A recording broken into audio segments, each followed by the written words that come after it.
कहते हैं कि एक गांव में गरीब बेवा औरत थी। उसका एक बच्चा था। उसने अपने बच्चे का एडमिशन करवा दिया, पढ़ाई करवाना शुरू कर दी। उसका बच्चा अच्छी तालीम हासिल करने लगा और कुछ सालों के बाद बहुत ही अच्छी तालीम उसने हासिल की और उसकी उम्र यूं ही बढ़ती रही। उसने बढ़ती उम्र के साथ अच्छी डिग्री हासिल की और अच्छी जॉब भी हासिल कर ली। एक दिन उसकी माँ ने कहा, बेटा अब तू जवान हो गया है, तुझे मैंने एक एक रुपया एक एक पैसा जोड़कर पढ़ाया है, लिखाया है। अब तेरी जॉब भी लग गई है, तू अच्छे ओहदे पर भी आ गया है, तो मेरी मर्ज़ी ये है कि तेरी शादी कर दूं। तेरे मामू हैं जो, उनकी बेटी को मैंने बहुत दिन पहले ज़बान दी थी कि जब मेरा बेटा अच्छे ओहदे पर आ जाएगा, उसको मैं अच्छा पढ़ा लिखा लूँगी, उसकी अच्छी नौकरी लग जाएगी, मैं उसके साथ तेरी शादी कर दूँगी। वो बहुत दिन से आसरा लगा कर बैठी है कि मेरी शादी तेरे साथ होगी, तो बेटा मैं चाहती हूँ कि तू उसके साथ शादी कर ले। उसके बेटे ने झुंझला के कहा, माँ क्या बात करती हो, उसके साथ गरीब के साथ मेरी शादी आपने लगा दी? आपको मालूम ही नहीं मैंने अच्छी डिग्री हासिल की है?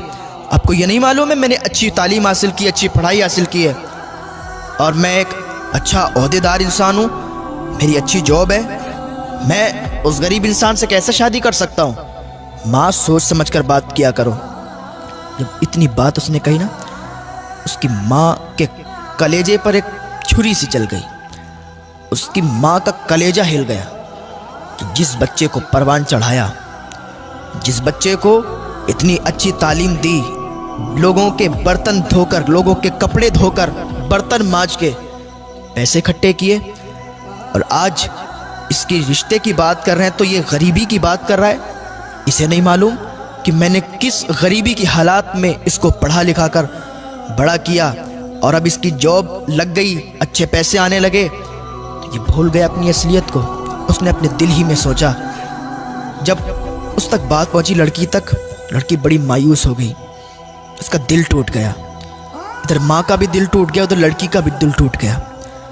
थोड़े दिनों के बाद इस लड़के ने अपनी माँ से कहा, माँ मेरा ट्रांसफ़र कहीं दूसरी जगह हो गया है, शहर में हो गया। मैं चाहता हूँ ना शहर में जाके हम अपना एक अच्छा घर बनाएंगे, शहर में जाके अच्छा घर बना के तैयार करके और वहाँ रहेंगे। वो माँ थी उसकी खुशी में ही उसकी खुशी थी। उसकी माँ ने कहा, ठीक है बेटा, जैसी तेरी मर्ज़ी है, तू जहाँ चाहता है हम भी तेरे साथ वहीं रहेंगे। उसकी माँ ने क्या किया, अपना सारा सामान बांधा, उसके लड़के ने सारा सामान लिया, शहर निकल गए। कुछ दिन किराए पर रहने लगे और थोड़े दिन के बाद उन्होंने अपना वहाँ पर घर बना लिया। जहाँ पर इनका घर बना था, सामने ही जस्ट इनका पड़ोसी था, उसकी जो लड़की थी बहुत ही खूबसूरत थी। तो ये जब बाहर निकलते थे तो उनके घर पर इनकी नज़र पड़ती थी। तो लड़का जब भी कभी अपने ऑफिस जाता था तो लड़की से बारहा मुलाकात हो जाया करती थी, बातचीत भी हो जाया करती थी। करीब में ही घर था। अब बातचीत यूँ बढ़ी कि ये प्यार मोहब्बत में तब्दील हो गई। एक दिन माँ से बेटे ने कहा, माँ मैं ये चाहता हूँ कि जो पड़ोस में घर है, जो पड़ोसी हैं हमारे, अच्छे अखलाक के हैं, अच्छे लोग हैं, मैं चाहता हूँ कि आप उनके यहाँ रिश्ता ले जाएं और उनकी बेटी से मेरी शादी कर दें। माँ तो माँ थी, माँ का दिल तो पहले ही टूटा हुआ था कि मेरी पसंद की लड़की से इसने शादी नहीं की। हालांकि वो गरीब ही तो थी, गरीबी की बिना पर इसने शादी तोड़ दी।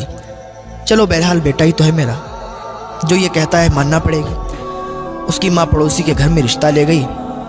रिश्ता हो गया, क्योंकि अच्छे ओहदे पर था, मालदार हो चुका था, वो लोग भी मालदार थे।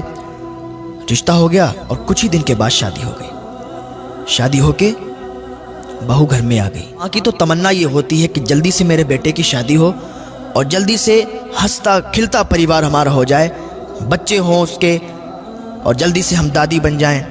ये उम्मीदें हुआ करती हैं। उसकी भी यही उम्मीद थी कि जल्द से जल्द एक नन्हा फूल आए और हम भी दादी कहलाने के लायक हो जाएं। थोड़े दिनों के बाद उनके यहाँ एक विलादत हुई, एक बेटा पैदा हुआ। उसकी माँ बहुत खुश थी कि आज हम भी दादी बन गए, हमारे घर में हमारा पोता आया है। दादी बड़ी खुश थी और वो इतनी ज़्यादा उससे मोहब्बत करने लगी अपने पोते से कि नहलाना, धुलाना, खिलाना, पिलाना सब अपने ज़िम्मे इसने ले लिया। एक दिन बहू ने अपने शौहर से कहा, सुनो मेरी एक बात, ये जो तुम्हारी माँ है इसको घर से बाहर निकाल दो। अब इसका रहना मुझे बर्दाश्त नहीं होता है। हर वक्त कहीं इधर से उधर, कहीं खांसना, कहीं कुछ।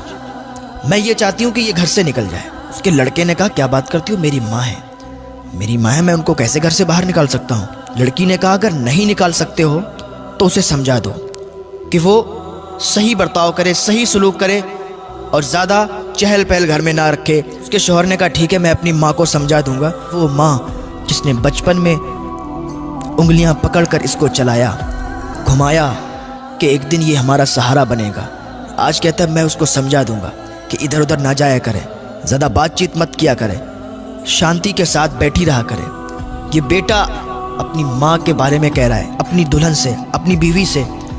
वो बीवी दिखने में तो बहुत अच्छी थी, दिखने में तो हसीनो जमील थी, खूबसूरत थी, लेकिन दिल से साफ नहीं थी। थोड़े दिन ऐसे ही हिसाब चलता रहा। एक दिन उसकी बीवी ने कहा, ऐसा है, सुनो, अपनी माँ को घर से बाहर निकाल दो, या तो वो रहेगी या तो मैं रहूँगी, अब फैसला तुम्हें करना है, या तो उसे रखो या तो हमें रखो।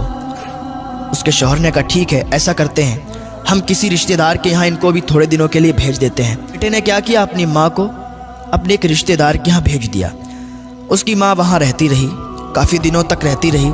जो माँ हो उसको अपने बच्चे की तड़प तो आती है, याद तो आती है कि मेरा बच्चा कैसा होगा, उसका बेटा कितना भी बड़ा हो जाए, कितना भी ओहदेदार हो जाए या कितना भी बूढ़ा हो जाए, माँ की नज़र में बेटा बच्चा ही होता है। उसको याद आई कि मेरा बेटा कैसा होगा, चलो चल के देख लेते हैं। अपने पोते की भी याद आई कि पोते को भी देख लेंगे, बहू को भी देख लेंगे, बहुत दिन हो गए रिश्तेदार के यहाँ। रिश्तेदार भी क्या सोचते होंगे कि यहीं रहने लगी, यहाँ के घर वालों ने निकाल दिया शायद। तो ये ख्याल इनके दिल में आया, घर से बाहर निकल आई और अपने घर पर पहुंची। दरवाज़ा बंद था, दरवाज़ा बंद था, कुंडी लगी हुई थी। दरवाजे पर दस्तक दी, दरवाज़ा खटखटाया, कुंडी खटखटाई, कोई रिस्पॉन्स नहीं आया, कोई आवाज़ नहीं आई। फिर दरवाज़ा खटखटाया, फिर कोई आवाज़ नहीं आई। दरवाज़ा थोड़ा तेज़ी के साथ खटखटाया, अंदर से दरवाज़ा खुला, बहू बाहर निकल के आई। कह अच्छा तुम हो, मैं तो समझ रही थी पता नहीं कौन है, तुम फिर आ गई। उसने कहा, मैं इसलिए आई हूँ कि मुझे अपने पोते की बहुत याद आ रही थी, मुझे तुम लोगों की बहुत याद आ रही थी। मैंने कहा आप लोगों से मिल लूँ। एक माँ है, अपने ही घर में आने की इजाज़त चाहती है। इतने में उसका बेटा भी आ गया। बेटे ने कहा, माँ अब आ ही गई हो तो फिर आओ, अंदर आ जाओ। जब इतनी बात की तो अम्मा का कलेजा फट गया। ये मेरा बेटा, इसको मैंने अपनी गोद में खिलाया, इसने पेशाब जहाँ पर कर दिया तो उस गीली जगह पर इसे दोबारा नहीं लिटाया, मैं उस जगह पर लेटी और इसे सूखे में लिटाया। लेकिन आज ये अपनी माँ से कहता है कि माँ अगर आ ही गई हो तो आ जाओ। अल्लाह अकबर। माँ का दिल टूट गया, आँख से आंसू निकले, सैलाब की तरह आंसू बहने लगे। माँ अंदर गई, जाके अकेले में सिसकियां लेके रोने लगी। या अल्लाह, ये कैसा दिन है, ये क्या मुझे देखना पड़ रहा है। अपनी ही औलाद, अपनी ही माँ को ये कहती है कि अगर आ ही गई हो तो फिर आ जाओ। खैर कोई बात नहीं, माँ ने कहा मेरा बेटा है, कह दिया तो क्या हुआ। थोड़े दिन तक यूं ही चलता रहा। माँ अकेले में सिसकियां ले लेके रोती थी। एक दिन उसकी बीवी ने कहा, आज मैं आखिरी बार तुम्हें वार्निंग दे रही हूँ, आखिरी बार तुमसे कह रही हूँ कि अगर तुमने अपनी माँ को ना यहाँ से नहीं निकाला तो ज़िंदगी भर के लिए मुझे भूल जाना, ज़िंदगी भर के लिए मुझे छोड़ देना। मैं अपने घर चली जाऊँगी, अपने मायके चली जाऊँगी अगर अपनी माँ को तुमने मेरे घर से नहीं निकाला। उसके शौहर ने कहा, ठीक है, तुम तसल्ली रखो, मैं कुछ करता हूँ। उसने अपनी माँ को बुलाया, कहने लगा, माँ आज हम एक रिश्तेदार के यहाँ जा रहे हैं, आप तैयार हो जाओ और हम एक रिश्तेदार के यहाँ चल रहे हैं, बहुत दिनों से वो लोग बुला रहे हैं। माँ खुशी खुशी तैयार हो गई। मैंने कहा ठीक है, अगर चल रहे हो तो चलो, मुझे कोई एतराज़ नहीं है। माँ तैयार हुई, बेटा तैयार हुआ, बहू तैयार हुई, पोते को तैयार किया और एक गाड़ी में निकल गए। यूं ही गाड़ी चलती रही और चलते चलते एकदम गाड़ी रुक गई। कहाँ पर? Old house. जब ओल्ड हाउस आया, माँ ने देखा ये ओल्ड हाउस। माँ ने समझ लिया कि यहाँ छोड़ने आए हैं, लेकिन माँ ने अपनी ज़बान से कुछ बात नहीं कही, कुछ नहीं कहा। बेटे ने अपनी माँ से कहा, माँ आज से तुम यहीं रहोगी, आज से तुम यहीं रुकना, यही तुम्हारा घर है।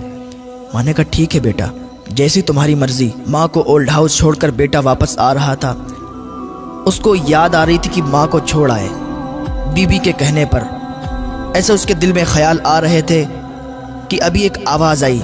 बीबी ने कहा रुको रुको, गाड़ी को रोको, देखो सामने ट्रक है। इतनी आवाज़ जब उसके कानों में आई, उसने ब्रेक लगाए।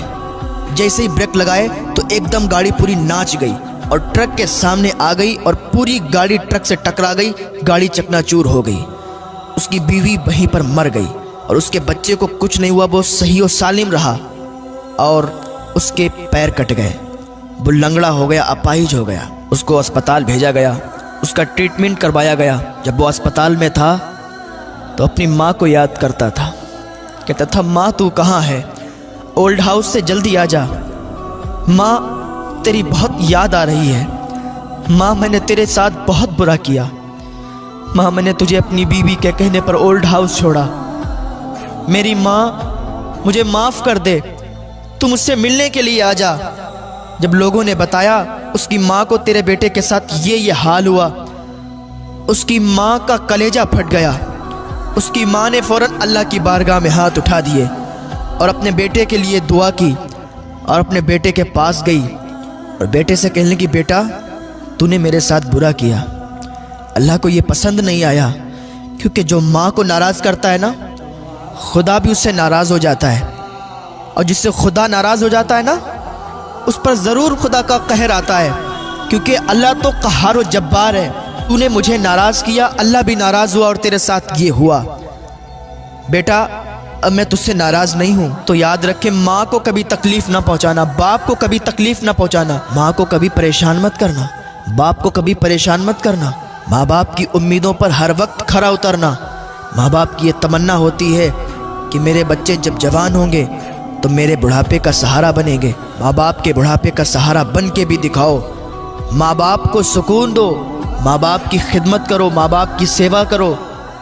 अगर तुम माँ बाप की खिदमत करोगे ना तो जन्नत ज़रूर तुम्हें मिलेगी। क्योंकि जन्नत माँ के कदमों में है और बाप जन्नत का दरवाज़ा है। तो कभी माँ को भी नाराज़ मत करना, कभी बाप को भी नाराज़ मत करना। अगर अभी भी तुम अपने माँ बाप से नाराज़ हो ना, तो आज ही उन रूठे हुओं को मना लेना, अल्लाह तुमसे राज़ी हो जाएगा। और अगर तुमने अपने माँ बाप को नहीं मना पाया और वो इस दुनिया से रुखसत हो गए, तो फिर अल्लाह ही जाने कि तुम्हारे साथ क्या बर्ताव होगा। अल्लाह रब्बुल इज़्ज़त की बारगाह में दुआ है, अल्लाह नेक अमल करने की तौफ़ीक़ अता फ़रमाए, अल्लाह गुनाहों से बचने की तौफ़ीक़ अता फ़रमाए, अल्लाह वालिदैन की खिदमत करने की तौफ़ीक़ अता फ़रमाए। बहुत बड़ा मकाम होता है माँ बाप का, तो माँ बाप की इज़्ज़त करें, उनकी खिदमत करें। जब ये इस दुनिया से चले जाते हैं ना, तो फिर रेशम के तकिए पर भी नींद नहीं आती है। तो माँ बाप की इज़्ज़त करें, उनकी सेवा करें।